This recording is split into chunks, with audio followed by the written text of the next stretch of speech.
Well, yeah. When I get to the North Pole, you know, there's not a pole sticking in the snow like there's at the South Pole. It's going to be a white expanse, and the only way to check is check your compass or check your GPS reading. So what I'll do is I'll get a picture of my GPS to show the degrees, latitude, longitude, and I will have a celebration. Undoubtedly, we'll have worked really hard to get there as a team.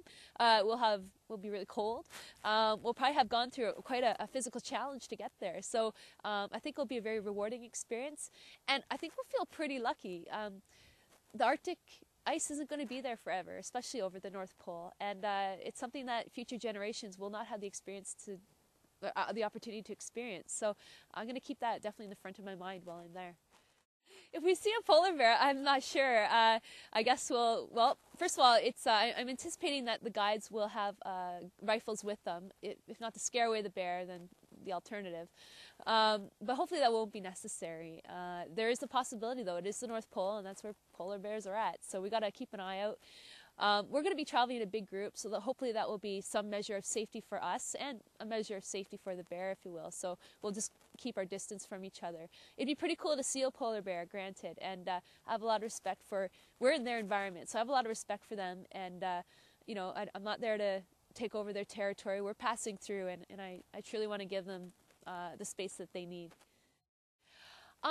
It's true. I have heard about climate change, and you know, it's in the news a lot these days, and I'm not sure what to expect. I mean, I've never seen the North Pole ever before, except in books and on television. So for me, this will be my first live experience. I think if it's really warm, for example, compared to what I think it might be it should be in my head, then that might really drive home the point that something is funky and not quite right up there. If it's cold, and you know, we might forget climate change is even happening. So, but it's something I think I'll have to go up there purposely in the back of my mind, or actually in the front of my mind, knowing that climate change is happening. And when I'm standing up on the ice of the Arctic region, I got to really keep in mind that this isn't something that's going to be here forever. And I got to think how fortunate I am to see it.